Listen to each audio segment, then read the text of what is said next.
제14화 해동공자 최충의 인생. 최충은 목종 8년에 과거에 장원급제하였습니다. 그 이후 거란의 성종이 침입하였을 때 강조의 30만 대군에 종군하였습니다. 최충의 해주 최씨는 고려의 10대 갑족의 하나이며 최고의 명문을 뜻하는 삼한 갑족이기도 하였는데 지방 향리인 최온의 아들로 태어났습니다. 출생과 관련되어 신비한 이야기가 전해지는데 28수의 별 가운데 15번째 별이며 나라의 학문이나 예술이 일어날 것을 상징하는 규성이 최온의 집에 떨어지면서 최충이 태어났다고 합니다. 최충은 지방 출신으로 과거에 장원급제하면서 출세길로 접어들었습니다.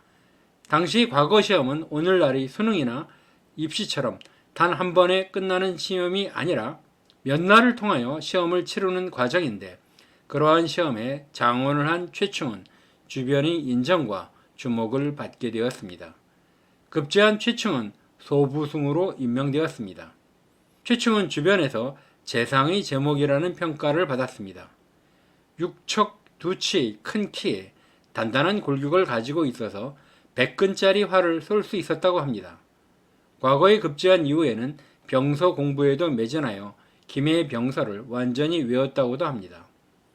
목종 시절 과거에서 최충을 선발한 지공고 최항이 현종의 즉위 과정에 큰 공헌을 하자 최항의 문생이었던 최충은 출세가도를 달리게 되었습니다.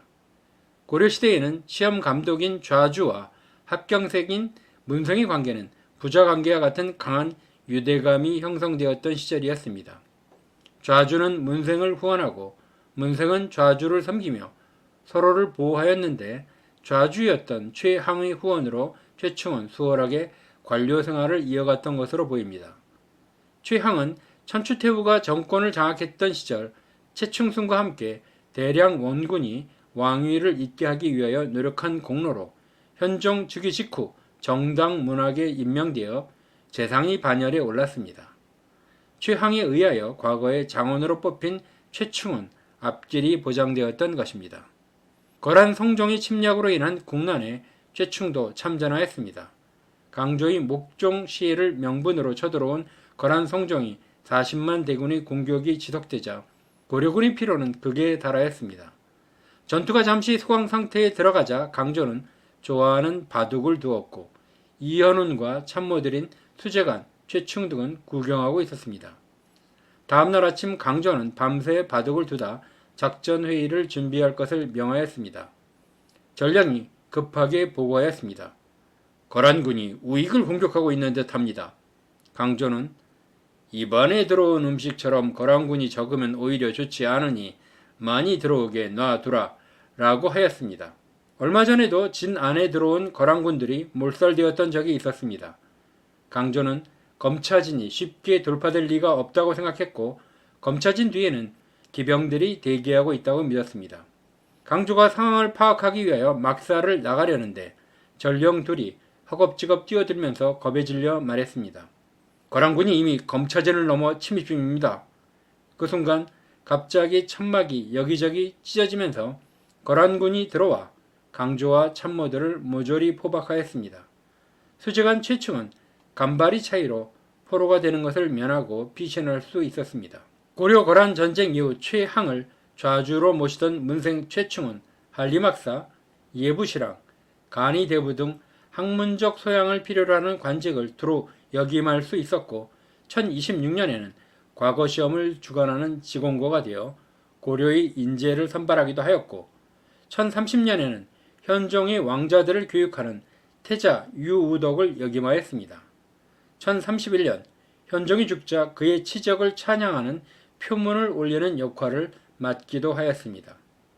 덕종 치세에는 형부상서, 중추사로 승진하였습니다. 정종 시절에도 승진을 거듭하여 고려에서 두 번째 관직인 내사시랑 평장사에 제수되었습니다. 이후 문종 시기에는 최고 관직인 문화시중으로 승진하였습니다. 최충은 국무총리격인 문화시중으로 있으면서 중지인을 다스릴 때는 3인 이상이 재판을 할 수 있도록 하는 삼원 신수법을 비롯하여 흉년으로 궁핍한 약자를 보호하는 구휼법을 제정하여 서북지방 백성들이 부역을 줄여주었고 1050년에는 고려에 억류되었던 동여진 추장들이 석방을 건의하였습니다. 동여진의 추장인 여만 등 86명은 자주 변방을 침범한 자들인데 지금 그들을 붙잡아 개경 관아에 가둬둔 지 이미 오래되었습니다. 하지만 오랑캐들을 형벌만으로 버릇을 고칠 수가 없습니다. 그렇다고 의리로 교화시키기도 어려울 것입니다. 그들도 제 집을 그리워하는 심정이 깊을 것이며 이로 인하여 반드시 원한을 품게 될 것입니다. 따라서 많은 비용을 들여 잡아두기보다는 그만 돌려보내는 것이 좋을 것입니다. 1053년 나이가 70세에 이르자 노령을 이유로 사직을 청하자 문종은 만류하였으나 결국 허락하였습니다. 최충을 존경한 문종은 문화시중 상주국 치사라는 훈장을 내려 그의 공을 기렸습니다. 퇴직 후 유경사업에 힘써 제자들이 운집하게 되었습니다.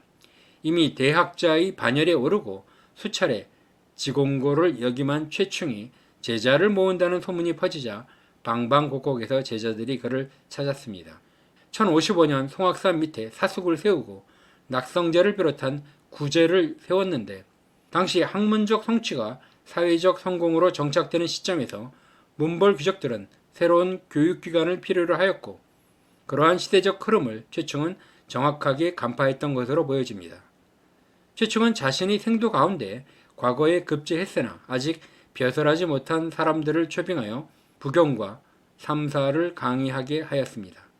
이를 기점으로 개경은 물론 지방에도 대대적인 유학 열풍이 불기 시작하였고 정백월이 홍문공도를 비롯하여 총 12개의 사학이 설립되어 당대의 일을 12도라고 부르기 시작하면서 최충은 그 영향력을 인정받아 해동공자라는 별칭까지 얻게 되었습니다. 최충이 드높은 명성과 함께 요즘처럼 학벌과 같은 파당을 만들었다는 부작용이 지적되기도 하였습니다.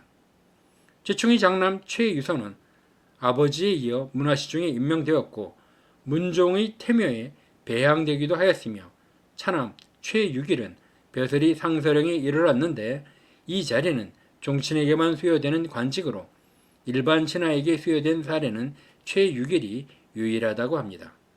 손자인 최사추는 김은부의 사돈인 인주 이씨 가문과 혼인하게 되었고 사위가 인종 때 권신인 이자겸이었습니다.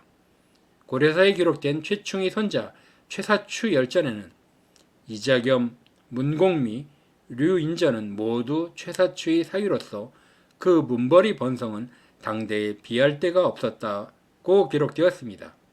인종의 어머니인 문경태후 이씨의 어머니가 해주채씨 최사추의 딸이었습니다. 해주채씨는 고려에서 두 번째로 배향공신을 배출한 가문이며 수상격인 문화시중도 남양홍씨 6명에 이어 공동 2위인 4명을 배출하였습니다.